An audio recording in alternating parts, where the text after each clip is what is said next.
Hi everyone, I'm Sarah Montross, Senior Curator here at deCordova Sculpture Park and Museum, curator of the exhibition Visionary New England, and so excited to be here with Anna Craycroft, whose work, Common Conscious, is installed on our Pollock Terrace outdoors currently. So if you're interested in coming to this exhibition, it's on view through March 14th, and currently deCordova's got time tickets, so please come by and look online to register and visit.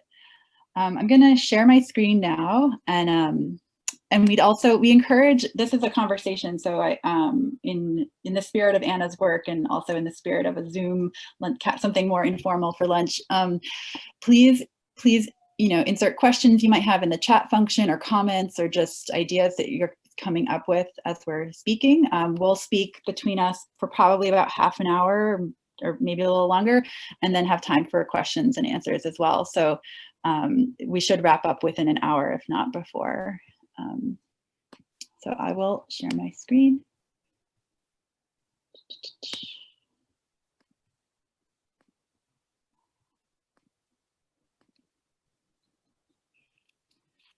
So just as a view into Anna's world, we have here an image of a portion of Common Conscious, the installation I just mentioned, that Anna will talk more about. And as I mentioned, this is part of a major contemporary art exhibition that is inspired by the visionary, mystical, and utopian histories of New England that start in the 19th century, and move forward in time and examined creatives, writers, thinkers, and artists who intersect with some of these dialogues. And so in the course of this exhibition, one of the primary points of inspiration was the fact that New England was a hotbed of utopian organization. There were a series of agrarian communities, intentional communities in the 19th century, two of which I'm showing you here, or depictions of here, that captured my interest as I started working on this project in 2016-17. One is no longer really a site you can visit, but it was in Roxbury, outside of Boston, called Brook Farm. And then on the right is a photograph of present day, the farmhouse of Fruitlands, a utopian agrarian experiment co-founded by Amos Bronson Alcott. And Anna's installation and project is primarily inspired by, or in part inspired by, Alcott's pedagogical techniques. So Alcott formed this community, but he was also, as Anna will talk more about, a radical educator of his time, a progressive educator whose work and life maybe deserves more presence in the history of progressive education as well. And just to show you what the show overall looks like, just to give you a sense of, to frame what Anna will talk about, the show is primarily, like I mentioned, a show of contemporary art. So large displays of the 12 different artists on view. But there are components in the exhibition that deal with thematics, historic thematics. And so the three major themes of this exhibition are the animistic landscape, is spiritualism true? And the third, that is most crucial, I think, are connected to Anna's work, utopian pedagogy. In that case, what I'm talking about is how those agrarian communes and how the settlements and cultural activities that formed in the years after the mid-19th century that relate to themes of utopia, how themes of education, how childhood factors into these topics, how in general, how knowledge, visionary knowledge, gets passed down through generations. And so themes of education, pedagogy, the life of the child as an idealized, almost utopian subject, those were ones that became more and more interesting to me in the course of working on this show. And so you can see here an installation shot of that topic that features in the exhibition, along with different historic artifacts and paintings and books and fiction, utopian fiction and otherwise. So the exhibition broadly is like a toggling between past and present. I wanted to create an exhibition within a contemporary art museum that would focus on contemporary art, but also have a place where temporality is kind of shifting and blending. And so I will stop talking about now, and I'll pass over the mic to Anna. But what we're hoping to do is Anna has slides to talk about. I will maybe interject with some questions, but at the end, like I said, we want to, in the spirit of conversation, keep this open as well. So please feel free to speak up virtually as you can type in questions and comments. So thank you. Thanks, Sarah. So yeah, I'm going to reiterate that you guys should, everyone who's listening, and Sarah, will just like interject and type in your questions, and Sarah, just ask, and so that this is a little less formal. And the spirit of Amos Bronson Alcott's pedagogy was that it was a discursive space where everyone should feel free to speak their mind and find their voice. So hopefully we're honoring that to some degree. And it's interesting, Sarah, what you said about your, what you like sort of becoming aware of. What was your, how did you phrase it? I was looking for a pen to write it down, but the child, like the space of the child as a site, like a site for a utopic vision or a promise of or projected on. I think the projection onto childhood is a utopian one. I also think that, like, yeah, passing down new worldviews onto a new, like, unfiltered generation is one that you see in a lot of utopian fiction, that the education is like always part of these settlements as well. Right, right. Yeah, there's I wrote an essay that you commissioned an essay for the book, the book for the show, and the title of the essay is a quote that I found in Amos Bronson Alcott's notes, in his sort of diary, I guess, which was, I think the exact quote, I hope I don't butcher it. It was, "Childhood shall be my voice to the nation. Childhood shall be my voice to the nation." And it really struck me, and just sort of to begin with this, is like that he said childhood and not children. And so this really rang true in a long-standing interest I have in, like, childhood as a site for ideology, that how we define childhood culturally has really changed over generations and centuries. And, you know, there was a time where maybe this space of childhood, and there are, different in different cultures and geographies over time, like what's the age parameter of that? What's allowed in that space? Is that a space that we see as one where, it's malleable? Is it threatening? Are these like terrible, are these like monsters throwing tantrums? Or are they the angelic creatures of the re-embodiments from the past? There's like, it really changes, like, the definition of childhood over time. And there's that, I think it's a Nelson Mandela quote about, you can judge a society by how it teaches children, treats its children. But I think there's also like a kind of, on a more like cultural, like, just level of cultural production, you can learn about the embedded ideologies in a culture by how it defines this ideology of childhood. So I think that for Alcott, that teaching wasn't just about like imparting knowledge, but it was about almost like generating a utopia, like through this realm of childhood, through defining this parameter of the realm of childhood. In any case, we could sort of maybe parse out what I'm trying to get at, but to speak first to the image that we're looking at, and maybe to give a little bit of like framework of who I'm talking about. So this image is the only existing visualization of what Amos Bronson Alcott's classroom looked like. So he was a teacher, as you said. He probably taught for about a decade before he started this school. His school had a short life. It was called the Temple School. It was at the Amasonic Temple in Boston, which I believe is how it got its name. It was a one-room school, but it was really unorthodox in many ways.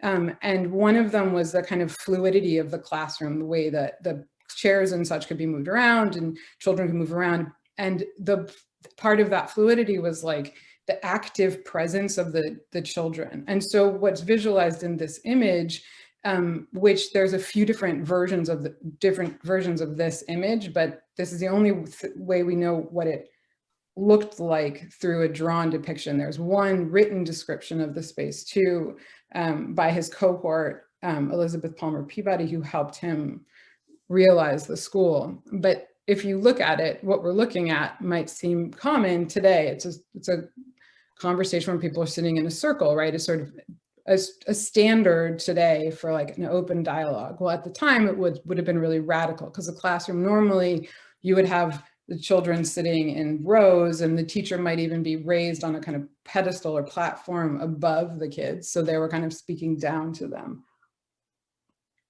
And obviously what's encouraged in this circular configuration is that everyone is seen, right? And everyone is essentially more or less on some level of equal footing. And this is at the heart of Alcott's pedagogy, right? Everyone needs to be heard. You were supposed to find your voice. Your voice is part of a group. And it was the part of the goal of this open dialogue was to create what he called the common conscience, which is the name of the title. Another thing I borrowed from him, which is the title of the sculpture that you showed in the beginning. And common conscience was essentially like, it was a hope that the students, through this practice of open dialogue and social engagement, kind of more fluid social engagement, that they would develop a kind of shared moral compass, a shared kind of understanding of their responsibility to one another.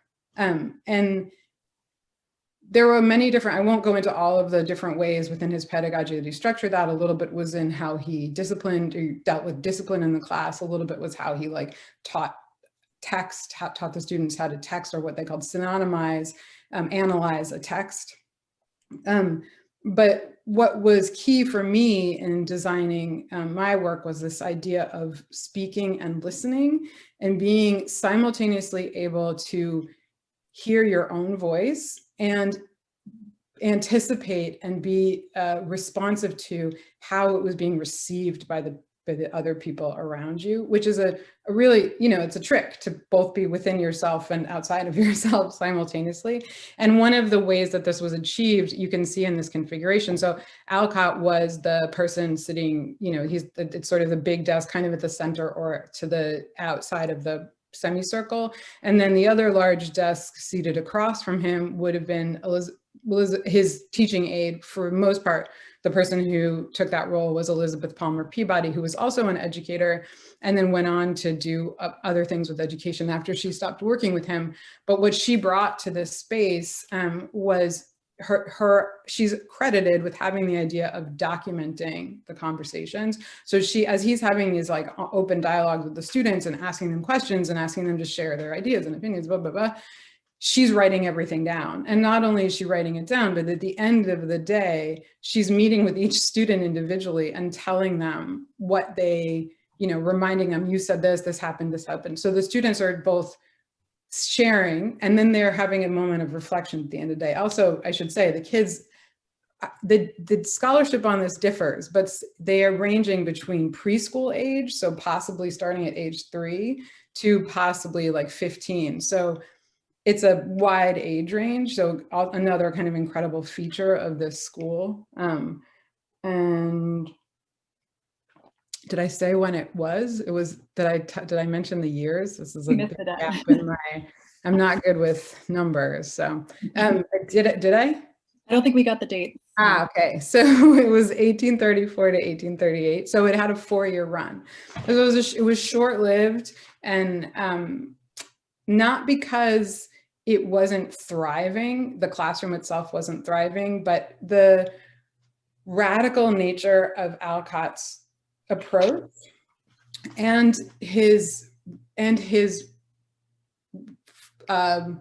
religious fervor and belief in which was sort of through his like affiliation to the Transcendentalists. You can see this belief in the having a direct connection and a direct relationship with God. So he talks to the students about the Bible, encourages these young children to talk about salacious things like procreation that are all over the Bible, and then publishes these recordings of their dialogue. And then there's a huge controversy ensues, and all these wealthy parents pull their kids out of the school, and it immediately closes. And in any case, that not at all aided by the fact that, you know, for the few straggling parents who were like, maybe I'm okay with that, then he like did the, you know, had the audacity to admit a Black student into his school. And so, you know, like, okay, we can deal with like religious, you know, being a little like on the edge with your religious fervor, but oh my God, no, we're, you know, anyways.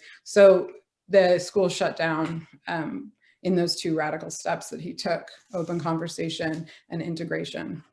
But anyways, so one of the things that interested me about, in terms of thinking about this common conscience, was I wanted to understand how it happened in the classroom, not just on a social level, because that's a kind of magic, but as a visual artist, yeah, we can go to the next image.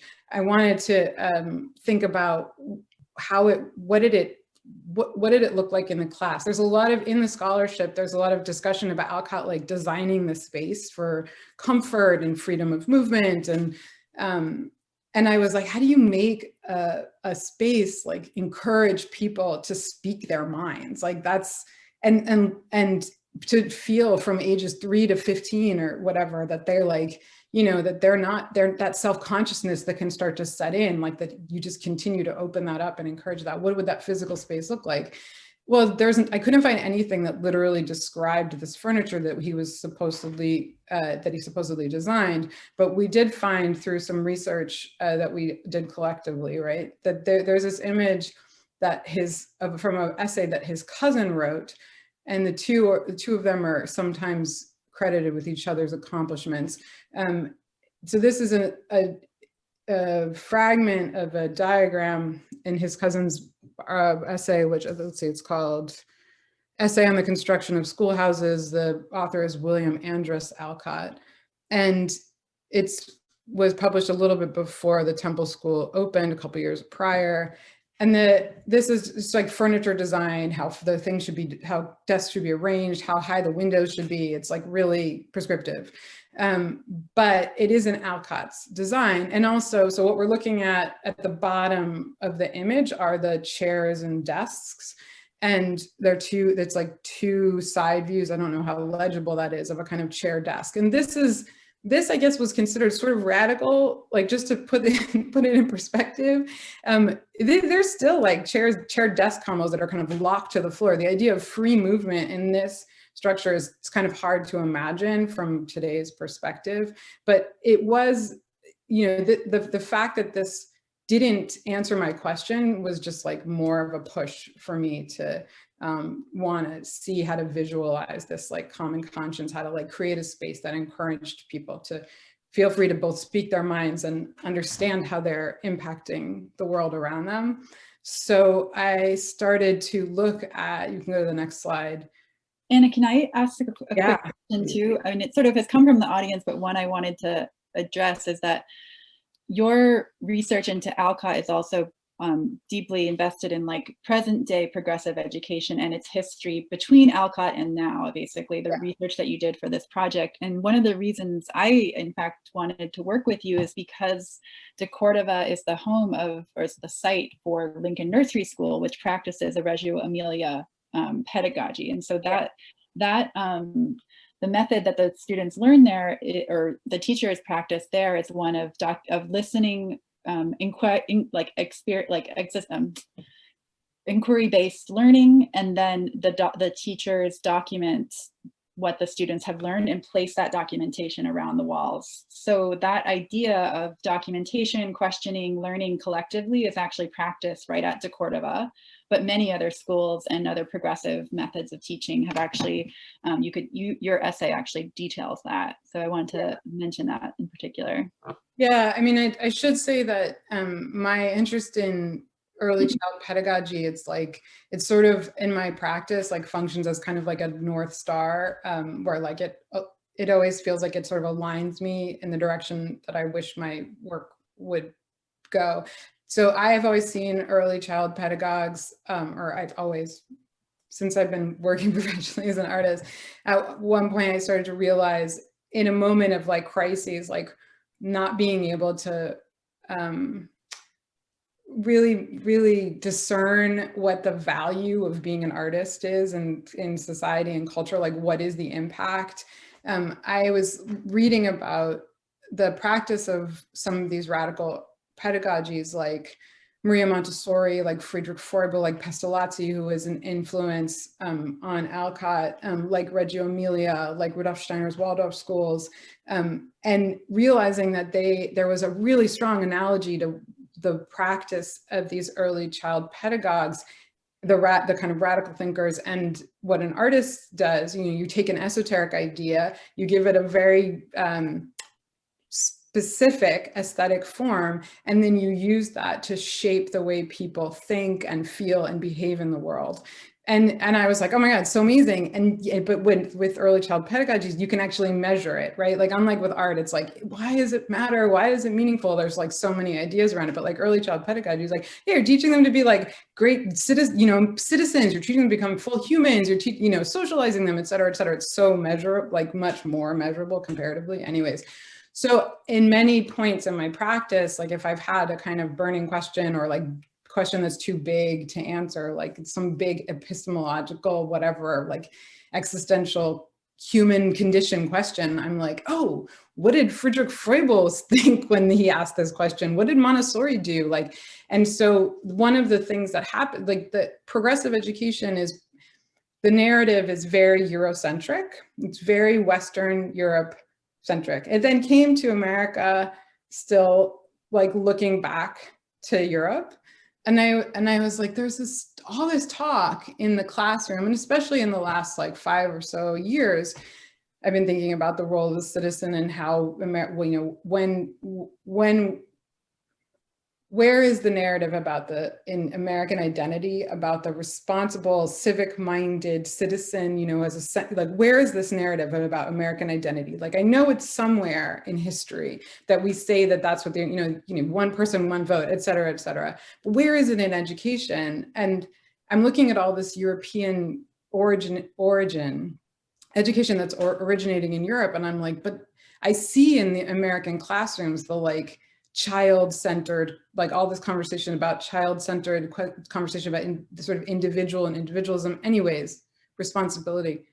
So I started looking for it in American history of American ideologies, and I found it in transcendentalism, but I couldn't find, like, I hadn't heard of Alcott, and I was, somehow he came up like this, like as a kind of side mention.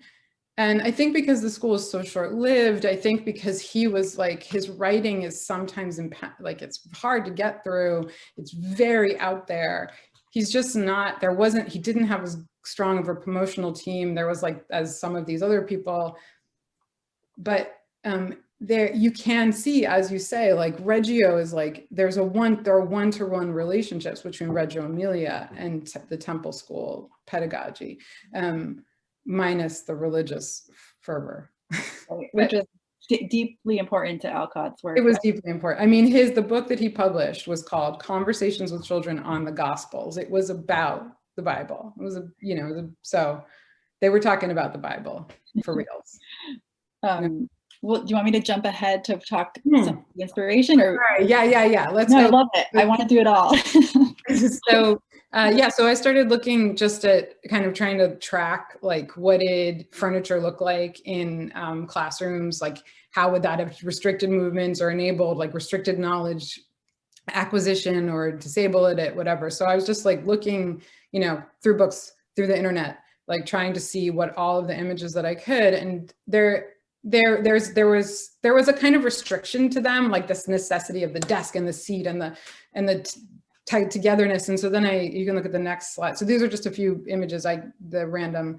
And then I started looking at more like playful, open 20th century furniture design. And I can go through these like as a clockwise, since many of you probably recognize them. There's the bottom left image is the Breuer chair, and then above it, and the colorful one and the white swirly one next to it, those are both Pantone chairs. And then there's let's see, what's that? Arnio ball chair is that kind of like globe that you sit inside.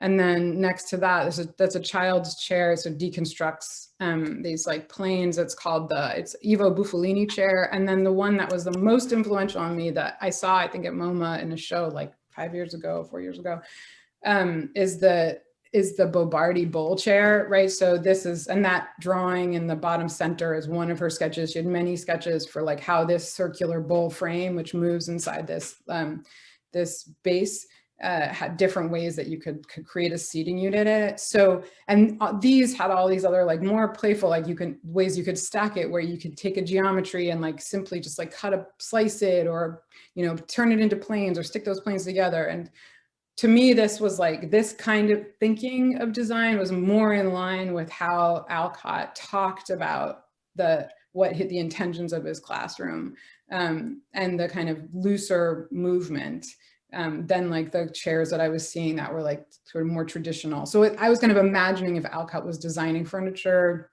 it would follow more this spirit. You can, what's the next image? Oh yeah, right. So, yeah, but in terms of thinking specifically in relationship to common conscience and the kind of discursive nature of the classroom, I was thinking about acoustics, and acoustics, like basically not sound, but like the act of the movement of sound, right? Like it's sort of the act of listening. And so I was looking up different kinds of like acoustical devices, and then I landed on this one, which is a patent that from 1980 of an acoustical reflector, and it's actually designed for performers on stage to be able to hear themselves more distinctly, and also to enhance the sound of their voice for their audience simultaneously. So to me, that was like totally what's supposed to happen in Alcott's classroom, right? Like you have a sense of your own voice, and you're aware of how it's like registering with others, and that this double awareness like makes, you know, brings you into a more a kind of healthier a more model citizen, right? Like contributing responsibly to your community. And so it's a really simple design. It's a beautiful design. They're just a series of right angled planes next to each other. They're just like cones, right? And then they're put in an array. And so I was like, oh, I can lift that elegant design, especially now this patent is public, and do my own version of it. So if you want to show the next slide. So what I did was made a series of chairs that were this pyramid, this right angle pyramid, and then take those chairs and turn them into sculptures. So what you're looking at, this is the approach onto the Pollock Terrace, just outside the galleries on the side of the building. And it overlooks, like that balcony, like overlooks the park, one big lawn of the park. And at the bottom left is one of the chairs. And then you see these two structures, which are, if you want to go to the next slide.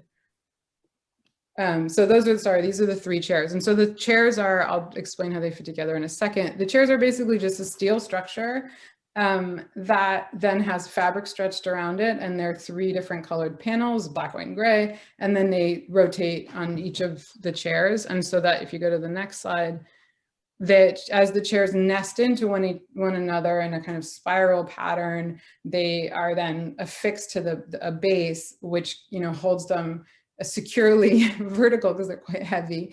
And the mathematics of this I worked out with Jacob Derenforth of Show Shop, and then the base itself was designed by Richard and Becky Gray of Bent Productions. And in my fantasy, what this like the sculpture in a situation where there wasn't like a ton of liability, like legal liability, that you'd be able to take them off and put them back on. You know, if you wanted a chair, this would basically be like a storage space where you could like put your chair when you weren't using it. If you want to go to the next slide. And so that I made two of them because another one of the sonic or acoustical devices that I was flirting with when I was thinking about the form of the work were parabolic mirrors, which many of us have experienced in like a science museum, that like amazing where you can like whisper. They're also called like whisper, what are they called? Whisper cones or something, whisper mirrors, or anyways, like you speak in one, you can hear in the other. So these are facing each other in a kind of like quote to the parabolic here. Oh my God, I'm getting a phone call. Hilarious. Okay. Sorry about that. So I have lost the ability to see the screen. Here we are. Okay. So, and then if you want to go to the next image, and they can be sat in. So they were designed to be child-sized, but they're strong enough for adults to sit in. And in my fantasy, I was making a whole new slew of chairs for Lincoln Nursery School, but budgets are limited. So, so there are three chairs that are loose that people can use and sit in. And then what's the next slide? And they also stack inside of each other in the spirit of a kind of adaptable furniture. And one of the beauties of them is the way that seat kind of hovers in the air, like figuring out that engineering, I recall, is not a small thing. And then also figuring out the nesting, which again, like it looks simplistic in its primal geometry. Like you're like, oh, of course, it's always been that way. But actually, like making that configuration took a lot of effort and consideration. So I just am always amazed by that part of it. Yeah, it's cantilevers basically. Well, I don't know if that's exactly the term, but it's hovering. Right. Yeah, there was a lot of conversation, funny, like different experiments for like putting buckets full of paint and concrete or whatever to see like how much weight the frame could hold. Yeah. So, but that's the trick, right? To make it look effortless. Yeah, we can go to the next slide. So I don't know if there's any, or maybe before we go to that, is there any other questions related to that because I'm sort of blabbing. No, you're going into a lot about I think it's so interesting to hear both around your research and then when that sort of release, like you're doing work in the archives, you're inspired by different historic moments, schools and otherwise, then releasing from that into the production of your work. And that relates to a continuation of projects that you're going to talk about now that just your ongoing pursuits as an artist. So I think it's super interesting to run those in parallel, actually. Yeah, so I'm going to just show quickly 3 works that preceded this, that also were like incorporated they had a desire to make something that was like of use. In these cases, always furniture, and that also had a social function and pedagogical purpose, and then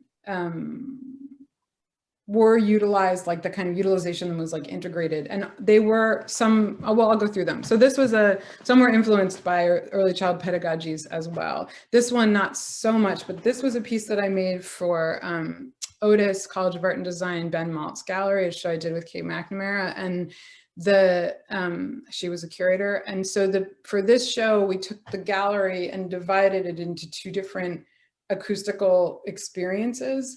And there were, what we're looking at right now is someone lying on the furniture that also doubled as acoustical baffles, like they were kind of absorptive, diffusive acoustical panels. If you go to the next slide, so you see these triangle shapes on the floor. So those then went onto the wall by Velcro, so they could be taken on and off the wall.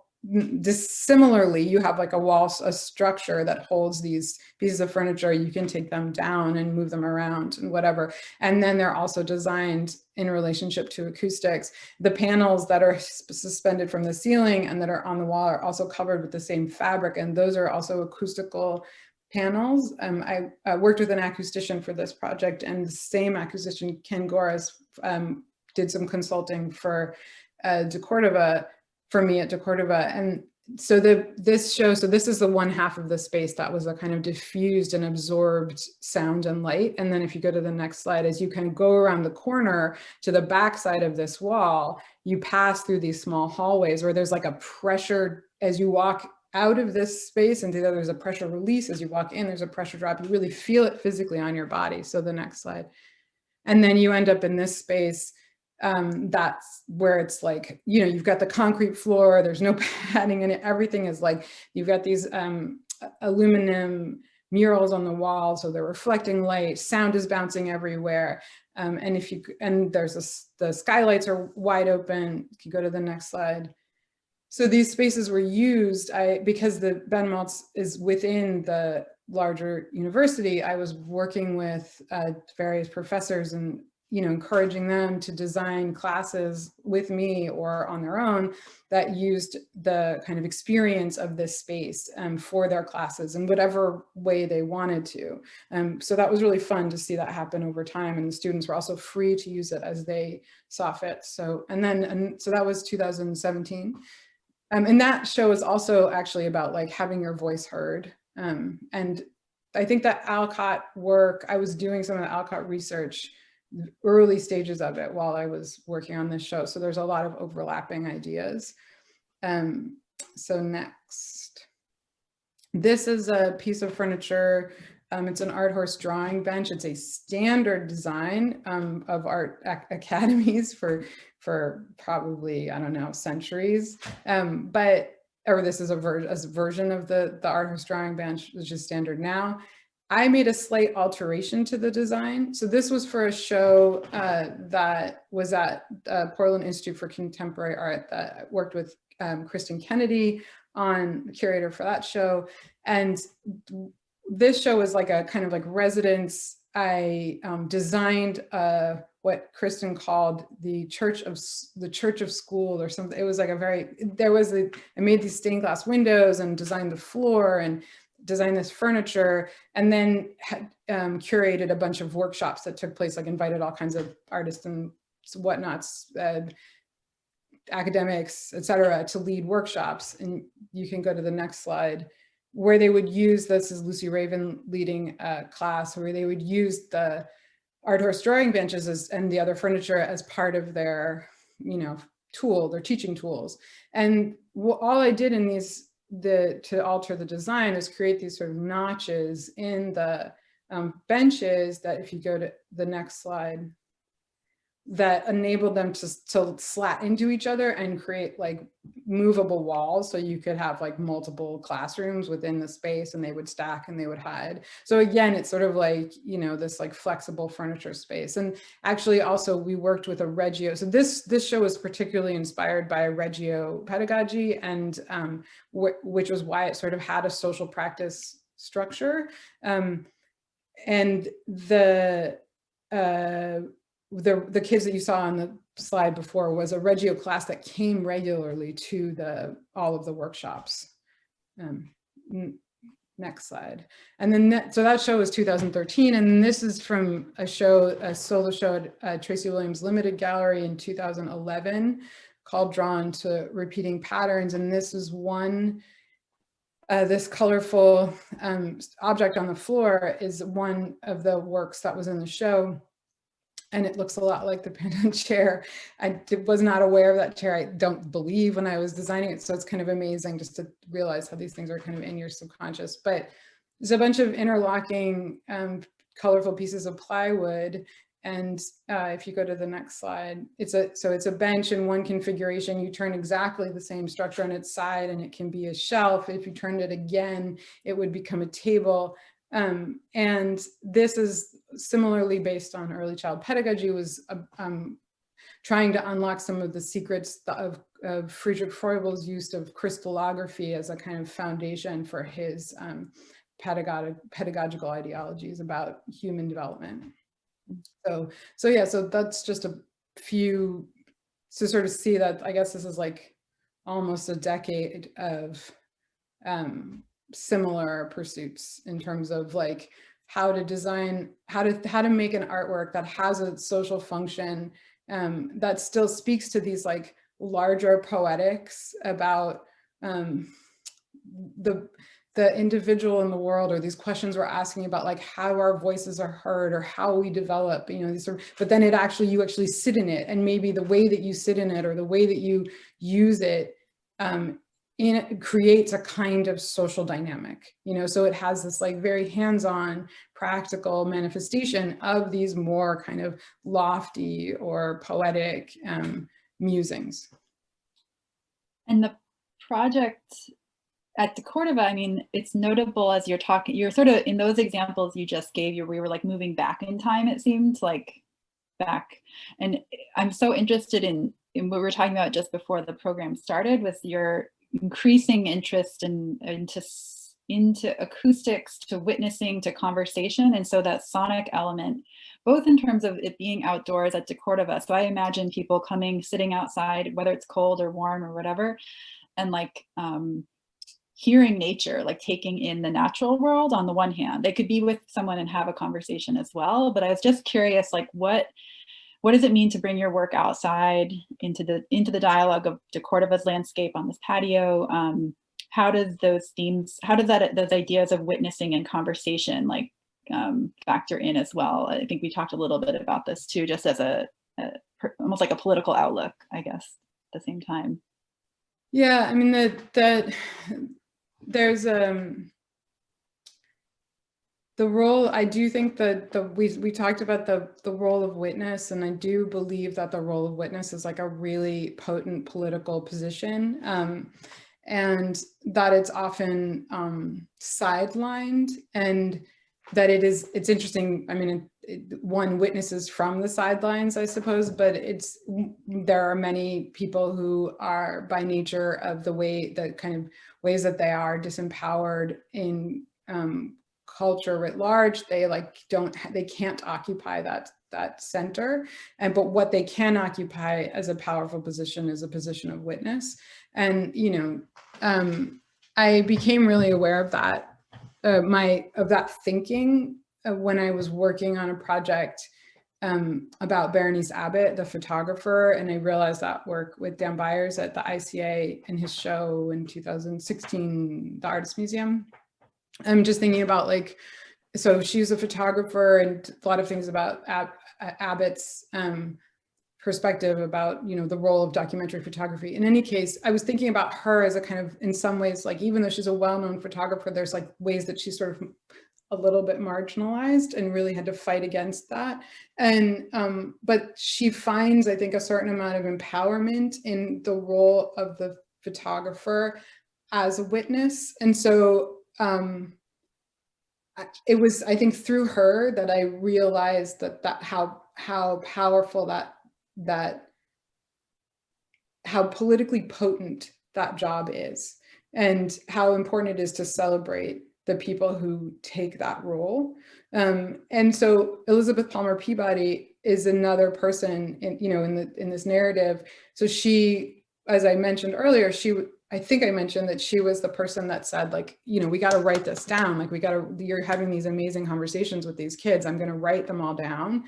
I'm going to record it all, right? I'm going to bear witness. And then I'm going to be an active witness, and I'm going to, share what I've seen with the kids and make them become more aware of themselves. I'm going to publish that she wrote a book, A Record of a School, much more kind of reputable one, or celebrated at a document of Alcott's pedagogy, where she kind of summarizes more the conversations.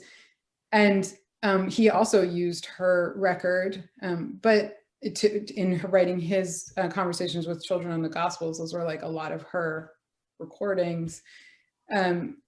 But yeah, so that's, to me, that position is really powerful. I mean, I also just on a personal level, my mom is a psychotherapist, and what's the job? What is the job of that's the job of bearing witness, right? On some level. And I think I learned that in my household growing up, how important that role was, to be, whether you're being a witness to another person in their pain or their triumph over their pain or movement through it, or you're being a witness as a reporter to atrocities that are being enacted, yeah, I mean, I think that's there's all from a personal to a political, from a personal to a more to a broader cultural sort of observation, that there's a charge in being actively present. And I think that carries through this project, but others, that in where your work is absorptive, and it's the place of a place to absorb something or listen, or like to be active, but to be absorbed, to be the receiver on the receiving end of something too, and not. And I find that compelling to think about the different projects you're talking about, and also thinking specifically about children whose voices may not get trusted or heard, or like that, the ways in which those ideas are projected onto children in particular. A few other questions have come in, and so I would love to offer those as well. So when Diana asks, can you talk a little bit about religion and spirituality or faith in your work? And I know that is, important to Alcott, but are there any elements of that resonates beyond Alcott? I do not personally practice any religion, so, but I definitely, two of the pedagogues that I really love, Friedrich Froebel and Alcott Bronson Alcott, they were both like very religious men, and they found their own path. They had, I would say, controversial relationships to their religion, and very personal relationships to their God. And there's something about the mystery of that, like that there's like real passion in both of their writings, like there's real passion in how they speak about it, but I also found it really impenetrable, like I couldn't relate. So yeah, I think that, like, I would say my relationship to it has to do with wonder and an appreciation of the passion of others, and really those who I feel are being really creative with it, because the two of them seem like they're quite creative with the way that they approach the scripture that they follow.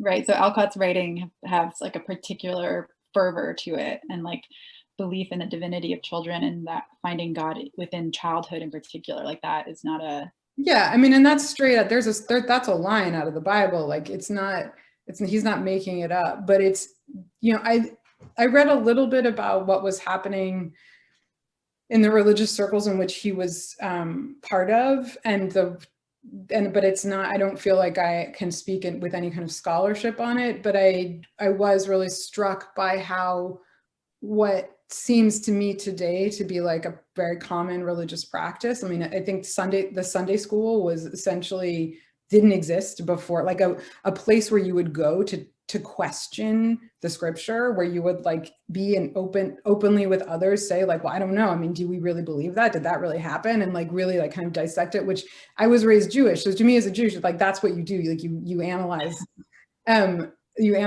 whatever. Anyways. So I was, and Sunday schools were all around. Like I didn't know I'd never conceived before I read about the moment at which he was living and what was happening in the religious circles in which he was in the center of. I didn't realize that there was like this change, and also like its role in like a shift in American thinking and American identity.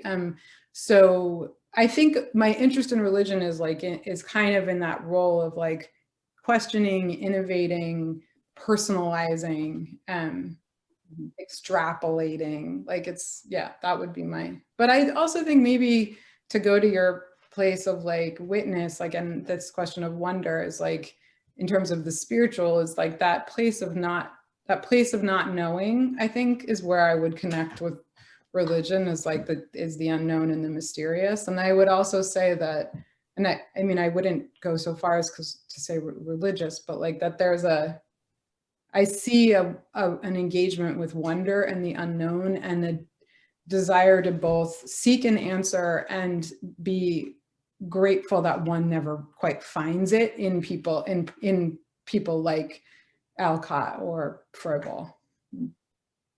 And I think when I think about like any of those early child pedagogues as a model, there's like, I said like, oh, if I have a question I'm trying to answer, and then I go to them and like, oh, how did they answer it? Like, how does one become an individual, or how do we make our voices heard, or whatever?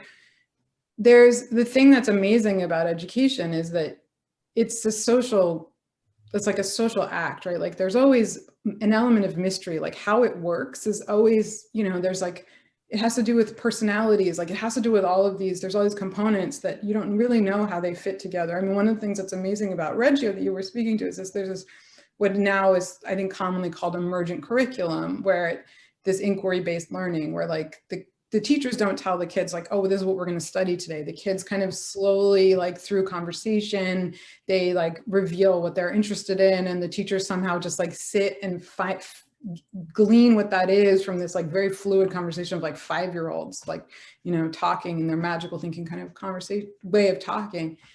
And how the hell does that happen? I don't know. I observed many Reggio classes. I have no idea. It's mysterious and it's magical, and it's that space of wonder, which, not being a religious person, I don't know, but I would imagine that there's some parallel to like that, the kind of wonder of the unknown and an acceptance and an appreciation of it. I have 2 more questions and we're going to come up on the hour. And so I'll stop sharing the screen as well to address them. Fritz there's two frames, you maybe see these as well, where I wanted to know about if the chairs are comfortable. Is their comfort important? Is that? Yeah, the reason why they have stretched fabric and they're not, like, because we were talking about different ways of building them. Jacob Darenforth and I were like looking at the different materials we could use before we went to Bent and asked them to figure out the rest of the stuff. There was a moment where, Sarah, you remember, we were like talking about having it all be all steel, and it was like, ew, like who wants to sit on a cold, hard surface? So they are comfortable. I mean, like any chair, they have their limits, right? Like you're not going to take a nap. But I don't know, I guess actually the project that I made at that Tuning the Room project, those were very nappable pieces. And apparently there were kids in the school who always took their naps in the gallery, which I thought was great. But these are for conversation and exchange, right? Yeah, yeah. They're you feel like, I wanted it to feel like if you were sitting in the corner of a room, that kind of comfort of being in like a social space where you can sit in the corner and you can observe and you're kind of held, but you're like still in the rooms, and they do have that feeling. That's true. And I've always liked when you've talked about your interest in furniture design is that museums and galleries don't often offer that. So like to be a part of to create a project that encourages rest and also contemplation around the artwork that you're engaging with is such a smart move, actually. So you're not only beholding, you're actually like living within it. And I think that first, I would say I've never done a show that didn't have a place to sit built into the show. And slowly that became more and more that became actually making, like initially it was like a chair that housed a sound piece, right? And then eventually it was just like, oh no, it's a sculpture that's also a chair. There's always something where you can rest. And even if you spend your time like looking at your phone, you're still absorbing some aspect of the show. Like people just don't spend enough time looking at art. A friend of mine, I haven't been, but a friend of mine told me at the Met, now they had to take out all the benches. And so it's like exhausting going there because you can't sit down. And the Met was like, that's where we went. I grew up in New York City. That's where we went every, whatever, not every weekend, but like, I feel like I went there many times every year. And I was sitting and that like being able to space out and that the art experience, the rigor of the art experience is not, the witness is not necessarily being in like some hyper state of awareness, but there's like some other kind of letting it move through you. Great. And then I like this question, or I'm curious to ask too. Someone's curious to know about how you feel about the tech industries or corporate uses of similar tropes, the idea of like laptops and phones that enable freer movement or free use of time, open workspaces, as opposed to that are anti-hierarchical, that enable innovation? Like, do you think about connections to the corporate or tech models? What are differences to you and your work and educational systems? I have a secret fantasy about infiltrating these like Google conferences where they talk about like smart design, or there's like a whole aspect of Google on like, anyways. You want that? No, my answer to that is like, I haven't I love, I like hate love my cell phone, and I have, an iPhone, whatever. Like I have like a very familiar tactile relationship, intimate relationship with devices, and we're on Zoom right now. I haven't yet found a way in my work that it feels like tangible, but I am really like I can see it. I can see how I could use that space, but I have a fantasy about crossing that threshold. It's super interesting to think about, because I'm curious where the corporate open work plan model office space, where that came from. I'm sure others know this and know that history, but how that aligns with educational spaces, and how that the idea that creativity comes from modularity and spaces that are free and free flowing. I think how that gets corporatized, as well as through the 20th century. I don't know the stories there, but I think those things are interesting in relation to your work. Yeah, Olivia Plinder has done like some really great work about the really great. She's an artist. She's a really smart artist. She's done some great work about those like corporate open model workspaces in terms of the digital interface, Right. and which I think that this question is more speaking to. There was a question, Sarah, that you asked like when we were like talking about the project a while ago, about like how the common conscience in relationship to some of the crises in education right now. And I was musing as I was like reading about, kind of refreshing my memory in preparation for this talk about like what was common conscience exactly. And there's if the desire is to like create a platform where like childhood can speak for itself, meaning the ideology of childhood is not top down, it's not adults defining what childhood is, but it's children defining what childhood is. In theory, the digital world and the internet is like the place, right? In theory. That because it's the younger generations that are like that learn how to use it, and in a way that older generations couldn't have anticipated. And it is that constant question, like, is corporate power just so great that and the manipulations of it, that and the way that they co-opt the agency that the kids have, by like literally hiring them, or just like ripping off their like TikTok inventions or whatever, like video inventions. But I guess like part of me, I believe in the children, and maybe just by believing in the children, that will just start to destabilize corporate power. But I don't know, like, I think that probably, yeah, anyways, I'm going to believe in the children. I think I'm just saying that maybe that space could be I think we just keep seeing spaces that kids are like, turning it on its head. Yeah. Yep. I mean, I see it. We're running up against the time that we have, so I want to come to some conclusion. But I do think that for those who are homeschooling or forming alternative schools, those topics, I pushed you, but you're not. That's not the project that you were involved in for this show. But I can't help but think about how much has changed since the conception of this project, and then its actual installation in a way that the world is amplified crises of education and other qualities of social inequity that the pandemic has like put a really thick, really bright flashlight on, and a magnifying glass on too. So, and I think your work amplifies a lot of these ideas too. So I will conclude. Well, we can conclude now, but we really appreciate all the questions and the thoughts that people had while you were listening, and happy to answer more if things come up. You can get in contact through us via the trustees to keep the conversation going. So I don't know if Anna, if you want to offer anything by way of saying goodbye. This was really fun. Thanks so much. Yeah, thank you so much, Anna, and thank you all for joining today. Thank you, guys. Bye. Bye.